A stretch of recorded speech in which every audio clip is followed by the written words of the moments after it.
Small note. Now, Vishal has a Bachelor's of Engineering degree in Computers and a Master's in Business Administration Finance from NMIMS University. He is also a Certified Information Security Manager. He has 16 years of industry experience, having worked in Crompton Reeves, Development Credit Bank, Global Trust Bank and Standard Chartered Bank before taking on the role of Chief Information Security Officer and Senior Vice President at HDFC Bank. Now, prior to HDFC Bank, Vishal also worked with Standard Chartered Bank, as I mentioned, for 11 years and played a variety of roles in IT service delivery, governance and risk management, and information security. Now, his last role in Standard Chartered Bank was of heading the global operational information security for Standard Chartered Bank worldwide. At HDFC Bank, Vishal heads the Information Security Group and is responsible for driving information security strategy and its implementation across the bank and its subsidiaries. So, me not taking much time, over to you, Vishal. Thank you.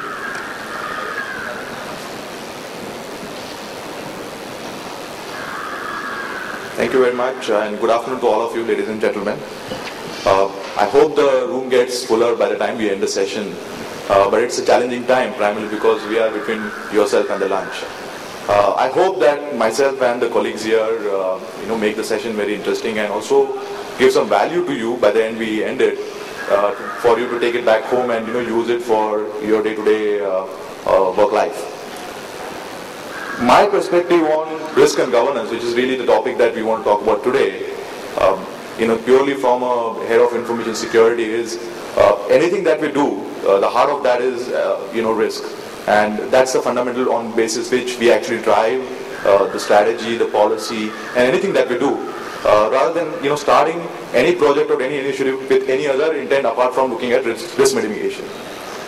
But having said that, compliance cannot be obviously ignored, and even now it is still a key driver for driving the risk management agenda.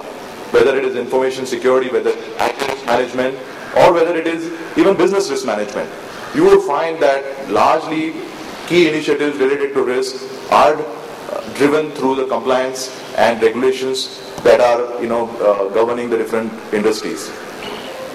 So given the topic and the context, obviously 75 minutes is not enough for you to cover the whole aspect of risk and compliance. What the colleagues are going to do is to really touch upon few elements, so that we can focus on that and dwell on that, and hopefully add value.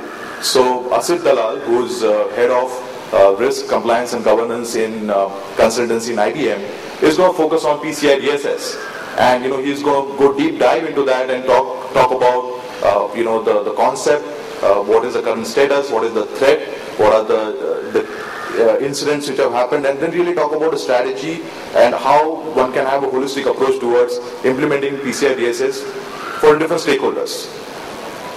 After that, we will focus on, having seen the compliance, how does one look at different aspects of compliance, and how do you ensure that rather than have a siloed approach towards driving a strategy for getting yourself compliant, how can you have a whole integrated and holistic approach to look at all the different expectations of regulation and compliance and have one integrated approach towards risk mitigation, and how does that link into it? My personal belief is that the key challenge for someone like me in my bank is to make sure that your risk management strategy and your compliance requirements are aligned. Because we don't want to have a strategy or a project being done just because compliance needs it. You need it because you eventually want to reduce the risk to your organization. So you need to make sure you are the bridge, and you translate that expectation of compliance into, and make sure your risk management strategy is aligned to that. And sometimes what I've realized is that it actually is a dialogue and a constant engagement with the regulators and stakeholders in making sure that you explain them their strategy, and then at the same time explaining to your internal stakeholders to understand and make sure that the compliance requirements are integrated in your strategy. So having said this context, I would request Ashit Dalal to come and cover his session on PCI DSS. Ashit has just landed today morning from his US flight, but I'm sure he'll stand and he'll take your questions as well. Ashit? Thank you, Vishal, and good afternoon to all of you. I think he has already made it clear that we are standing between you guys and lunch. If you want to come back after lunch and listen to me, I would be very happy, because I have 55, 60 slides, and I don't know whether I can cover in 25, 30 minutes my chairman has given me.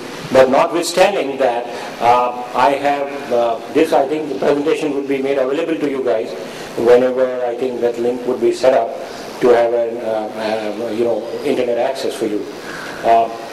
First of all, let me ask you, all of you. I mean, I know all of you are very learned professionals. How many of you have heard about PCI DSS? How many are you from retail industry or banks? Okay.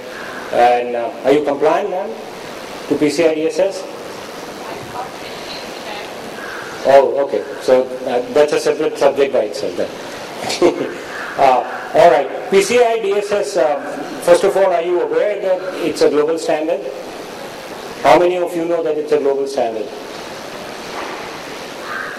It's not specific to US, it's definitely global. So one of the myths which prevails is that this is applicable only in the United States and Canada or the Western world.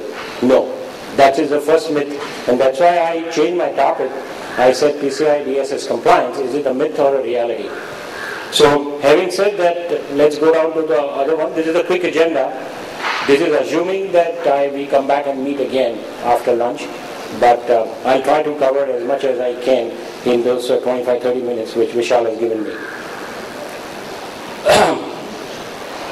Let me just show you this. I think you and a lot of those things I'm going to make reference to the US, because PCI DSS is still new in this country. People have not heard about it, as we can see, and at the same time it is absolute kind of become a necessity in the Western world, keeping in mind the kind of breaches that have happened. And the new president is very cyber savvy, I would say. First time in the history of the United States, he is going to appoint a cyber security czar. I don't know if you guys have read it or not. May 29, that announcement came in. And there is if you go to US government website, you can download this cyber policy review. It's free. And go through this. It's a very comprehensive document.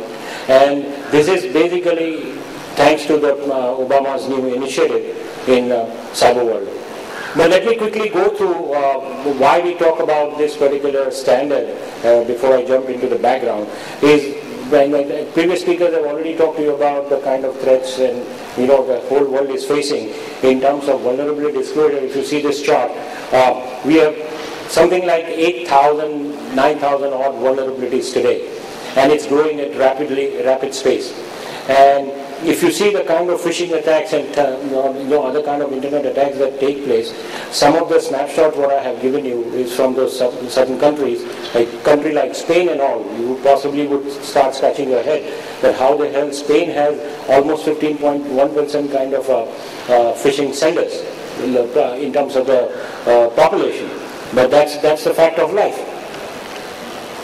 Now this has come from IBM ISS X-Force report, and if you see the kind of vulnerabilities or the threats we are talking about, and this again report is available free from IBM ISS website, and some of those areas are really scary, because what you think is the common stuff like access control, logical access, or the remote access contributes to something like 48-50% of the security threat in the first